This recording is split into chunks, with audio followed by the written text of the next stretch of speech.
আসসালামু আলাইকুম প্রিয় দর্শক, দেখতে পাচ্ছেন দুটো ফুটফুটে বাচ্চা, বয়স 9 মাস মতো হয়েছে। এই দুটো ফুটফুটে বাচ্চা একজন প্রবাসীর, যে প্রবাসী কিনা এখন চট্টগ্রাম মেডিকেল কলেজ হাসপাতালে জীবন মৃত্যুর সন্ধিক্ষণে রয়েছে। যে প্রবাসীর কথা বলছি তার বাড়ি আর কোথাও না, চট্টগ্রামের হাটাজারি উপজেলার মির্জাপুর ইউনিয়নের চারিয়ায় এলাকায় এই প্রবাসীর বাড়ি। নাম তার জনি। যে জনিকে আপনারা সবসময় পথে ঘাটে দেখেছেন, প্রবাসে ছিল, সেই জনি এখন জীবন মৃত্যুর সন্ধিক্ষণে রয়েছে চট্টগ্রাম মেডিকেল কলেজ হাসপাতালে। প্রিয় দর্শক, ঘটনা অত্যন্ত মর্মান্তিক। এই দুটো ছোট ছোট বাচ্চা, তাদের বয়স 9 মাস। এই ছোট বাচ্চাগুলো জানে না যে তাদের বাবা মৃত্যু থেকে ফিরে আসবে কিনা। প্রবাসীর স্ত্রী রয়েছে আমার পাশে, নির্বাক হয়ে আছে। প্রবাসীর মা এখানে রয়েছে। আজকে 21শে মে থেকে অদ্যাবধি খাবার নেই, ঘুম নেই, কিছুই নেই। আর প্রবাসীর বাবা রয়েছে আমার পাশে। ঘটনাটা খুলে বলি। নির্বাচন, উপজেলা পরিষদ নির্বাচন। উপজেলা পরিষদ নির্বাচনে যে জনির কথা আমি বলছি, যদি আমি একটু ছবিতে দেখাই, এই জনি হাটাজারি উপজেলার যে মহিলা ভাইস চেয়ারম্যান ছিল শারমিন আক্তার হাঁস প্রতীকের আত্মীয় হন এবং তার পক্ষে কাজ করেছিল। এবং তারই প্রতিদ্বন্দ্বী বর্তমান ভাইস চেয়ারম্যান মুক্তার বেগম মুক্তা, যিনি কিনা কলস প্রতীকের, ওনার সাথে হাটাজারি উপজেলার মির্জাপুর ইউনিয়নের যে চারিয়া বোর্ড স্কুল আছে, ওই কেন্দ্রে নির্বাচন কেন্দ্রিক কথা কাটাকাটি হয়। মামলার ভাষ্য অনুযায়ী যা জানতে পেরেছি, যে কলস প্রতীকের মুক্তার বেগম শারমিন আক্তারকে উদ্দেশ্য করে কিছু খারাপ ভাষায় কথা বলে, যার প্রতিবাদ জানায় এই জনি। এতে করে মুক্তার বেগম নাকি তাকে 2-3টা থাপ্পড় দেয়। সাথে সাথে মুক্তার বেগমের গাড়িতে থাকা কয়েকজন ব্যক্তি লাঠি সোটা নিয়ে হামলা চালায় এই জনির উপর। জনি মাটিতে লুটিয়ে পড়ে। তাতে ক্ষান্ত হয়নি, এরপরে আরো কয়েকজনে ইট দিয়ে প্রচন্ডভাবে আঘাত করে, এমন ভাবে আঘাত করে যে মুমূর্ষভাবে সেখানে পড়ে থাকে। পরে তাকে সেখান থেকে উদ্ধার করে চট্টগ্রাম মেডিকেল কলেজ হাসপাতালে নিয়ে যায়। বর্তমানে তার অবস্থা এমন, শরীর ফুলে গেছে এবং তার কিডনি দুটো ড্যামেজ হয়ে গেছে। এটা আমার মুখের কথা না, অলরেডি এরকম একটা মামলা হাটহাজারী মডেল থানায় কিন্তু রুজু হয়েছে। এবং যেখানে দেখানো হচ্ছে যে যে ব্যক্তি একটা সুস্থ সবল ব্যক্তি ছিল, তার ক্রিটিনাইনের লেভেল হচ্ছে যে 11.4। তার দুটো কিডনি কিন্তু এখন বিকল হয়ে গেছে। পরিস্থিতি যখন এভাবে, তখন চট্টগ্রামের 2-1টা স্থানীয় লিডিং পত্রিকা এবং জাতীয় পত্রিকায় কিন্তু এটা নিয়ে নিউজ হয়েছে। একজন প্রবাসী আর বেঁচে ফিরবেন কিনা এমনটা কেউ জানে না। তাদের প্রবাসীর মা, প্রবাসীর স্ত্রী, প্রবাসীর বাবা নির্ঘুম রাত কাটাচ্ছে এবং তারা দোয়া করছে যেন ছেলে ফিরে আসে। কিন্তু ছেলে যদি ফিরে না আসে কি হবে? এই ঘটনায় হাটাজারি মডেল থানায় একটা মামলা রুজু করা হয়েছে। মুক্তার বেগম মুক্তাকে প্রধান আসামি, এছাড়াও আরো 8জনকে সুনির্দিষ্টভাবে আসামি করে অজ্ঞাতনামা 10-12 জনকে আসামি করা হয়েছে। আমরা একটু আপনাদেরকে নিয়ে আসতে চাই। প্রথমত ছোট বাচ্চাগুলোকে আমি একটু দেখাতে চাই। এই ছোট বাচ্চার যমজ বাচ্চা, এই যে দেখতে পাচ্ছেন, এই বাচ্চাগুলো জানে না যে তাদের বাবা এখন চট্টগ্রাম মেডিকেল কলেজ হাসপাতালে জীবন মৃত্যুর সন্ধিক্ষণে রয়েছে। এই মায়ের চোখে পানি, আজকে ঘুম নেই কয়েকদিন ধরে। আর এখানে স্ত্রী আছে, কথা বলতে পারছেন না। আমি প্রথমত মামলার বাদী যিনি শাহ আলম অর্থাৎ জনির বাবা, ওনার কাছে জানতে চাইব কি হয়েছে, একটু বলেন তো দেখি। যে বিবরণ তো সব এখানে মামলার এজাহারে অন্তর্ভুক্ত করা হয়েছে, কিন্তু আমি আমার ছেলে যে যারা মারছে তাদের আমরা গ্রেপ্তার করা হোক, তাদের সুষ্ঠু বিচার চাই। আমি ছেলের অবস্থা কেমন?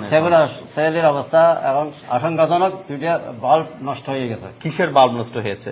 কোমরের কিডনি নষ্ট হয়ে গেছে। আগে কি কিডনি রোগী ছিল নাকি? না, কোনো সময় কিডনি কোনো চিকিৎস হয়নি, কোনো চিকিৎসকরণ লাগে না, রোগও ছিল না। ছেলের কোথায় কোথায় আঘাত দেখতে পেয়েছে? মাথা ফাটছে, মাথাতে 3টে সেলাই হয়েছে। তারপর সম্পূর্ণ শরীরে বিভিন্ন আঘাতের কারণে জমট হয়ে গেছে, দাগ, আঙ্গুল। তারপর কোমরে বেশি আঘাত হয়েছে, কোমরে আঘাতের ধরনের কিডনির আঘাত হয়েছে, কিডনি হয়ে গেছে। কি চান আপনি? আমি এদের সুষ্ঠু বিচার চাই। আসামিরা কি ধরা পড়েছে না? ধরা পড়ে নাই, এখনো এটা গড়িমসি করতেছে প্রশাসন।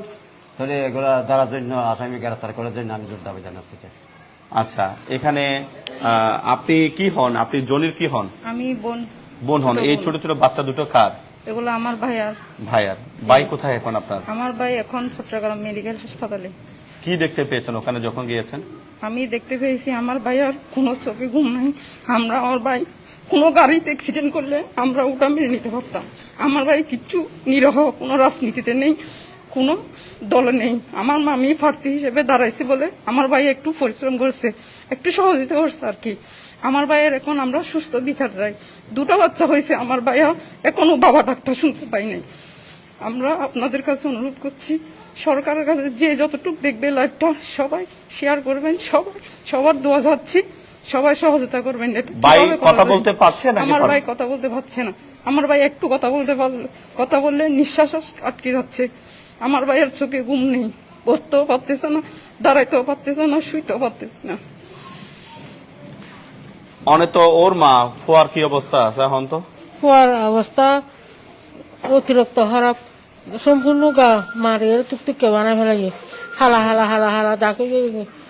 তারপর ফুয়া খনো রইলে হান্য হারের পিনো হান্য হারের সুইতো নহারের বইতো নহারের খনো রইলে ঘর নহারের আর নাতিন দু গুরু রাজু বাপ রাখিন নহারে আর আইন বিশেষ চাই এলে যান হনো মার বুক যান হাইল নোয়া পান, এরকম এখন কঠিন শাস্তি দিবেন আমরা। প্রিয় দর্শক, চট্টগ্রামের বাসায় তিনি শুনতে পেয়েছেন। যতটুকু শুনতে পেয়েছি, জনি কোনো রাজনৈতিক কর্মী নয়, কোনো রাজনীতি করেন না। হাঁস শারমিন আক্তারের, হাঁস প্রতীকের প্রার্থী শারমিন আক্তারের সে প্রার্থী ছিল। প্রার্থী শারমিন আক্তারের পক্ষে কাজ করেছিল, কারণ শারমিন আক্তার তার মামি হন এবং এটা নিয়েই মূলত দ্বন্দ্ব। আর একটা জিনিস যেটা আমি দেখেছি যে ক্রিটিনাইন 11.4, আমি এর আগে আমি নাম উল্লেখ করতে পারবো না, নাম প্রকাশ না করার সত্ত্বে একজন ডাক্তারের সাথে আমি যোগাযোগ করি যে ক্রিটিনাইন এই অবস্থা, মারধরের কারণে কোনো কারণে কিডনি কি নষ্ট হতে পারে কিনা এই বিষয়টা আমি জানতে চেয়েছিলাম। তখন নাম প্রকাশ না করার শর্তে সে ডাক্তার বললেন যদি কোনো ব্যক্তিকে খুব বেশি জখম করা হয়, পিটুনি দেয়া হয়, নীলাফোলা জখম হয়, তখন রক্তের যে হিমোগ্লোবিন আছে সেগুলো ভেঙে যায় এবং সেগুলো কিডনি দিয়ে যদি পাস হতে না পারে, সেটা যদি কিডনি যদি শাটডাউন হয় তখন কিডনি বিকল হয়ে যেতে পারে।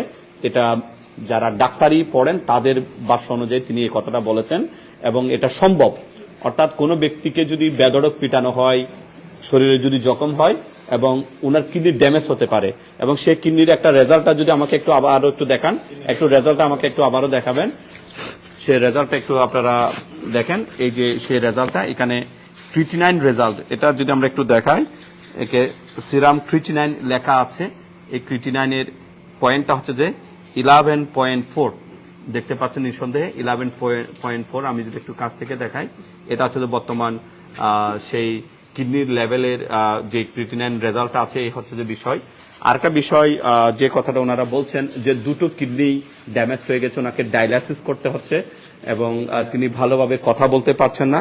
আর এই ঘটনাটি ঘটেছে চট্টগ্রামের হাটহাজারী উপজেলার মির্জাপুর ইউনিয়নের 21শে মে, যখন কিনা হাটহাজারী উপজেলা পরিষদ নির্বাচন চলছিল। এই ঘটনায় হাটহাজারী মডেল থানায় একটা মামলা রুজু হয়েছে এবং এখানে মামলার বিবরণ আছে।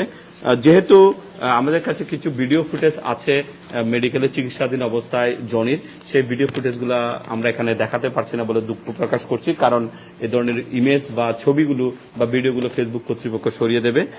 এবং এই ঘটনায় যে মামলাটা দায়ের হয়েছে সেটা আমার হাতেই আছে। এ হচ্ছে যে বিষয়। এখানে আপনারা, আমি যদি বলি, এখানে মামলায় প্রধান আসামি করা হয়েছে মুক্তার বেগম মুক্তা, যিনি অদ্যাবধি হাটহাজারী উপজেলা পরিষদের মহিলা ভাইস চেয়ারম্যান, উনাকে প্রধান আসামি করা হয়েছে।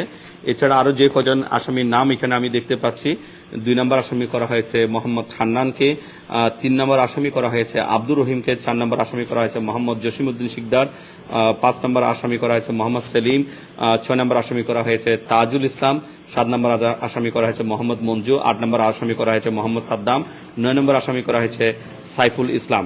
এছাড়াও আরো 10-12 জনকে অজ্ঞাতনামা দেওয়া হয়েছে। ঘটনার সত্য মিথ্যা এই ধরনের কোনো বিষয়ে আমার কোনো মন্তব্য নেই। তবে যে বিষয়টা আমরা আগে থেকেই প্রত্যক্ষ করেছিলাম, আমরা যদি একটু হাটহাজারী বাস স্ট্যান্ড এলাকায় ফিরে যাই, হয়তো অনেকের কাছে সে ভিডিও ফুটেজ আছে। দীর্ঘদিন ধরে শারমিন আক্তারের সাথে মুক্তার বেগম মুক্তার যে অন্তদ্বন্দ্ব এরকম একটা প্রকাশ্য রূপ নিয়েছে। একটা সমাবেশেও দেখা গেল যে মুক্তার বেগম শারমিন আক্তারকে কনু দিয়ে আঘাত করছে, এরকম একটা ভিডিও হয়তো অনেকের কাছে আছে।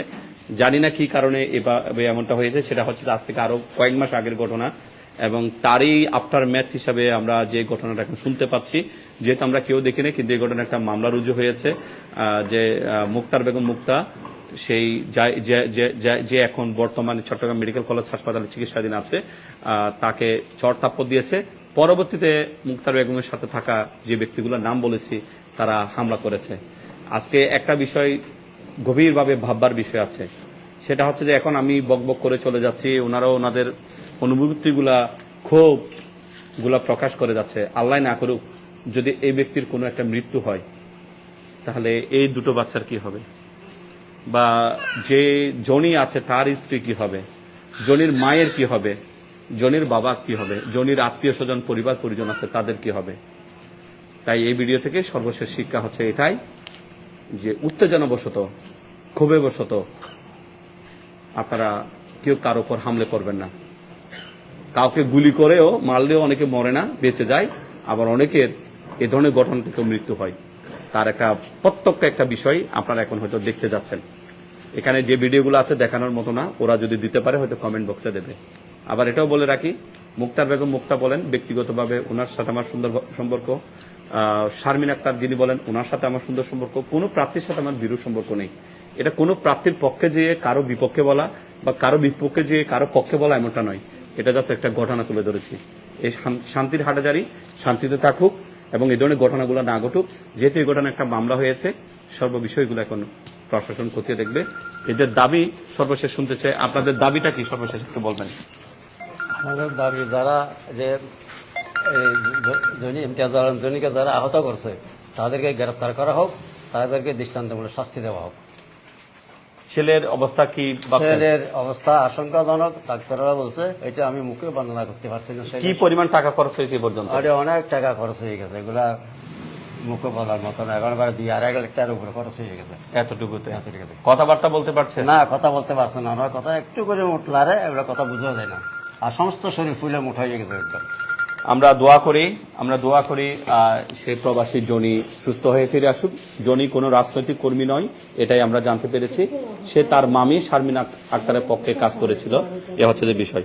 এই বিষয়টা প্রশাসন সুন্দরভাবে পর্যবেক্ষণ করে তদন্ত করে আইনানুগ ব্যবস্থা করবে, এমনটা সবার প্রত্যাশা। ধন্যবাদ। আসসালামু আলাইকুম।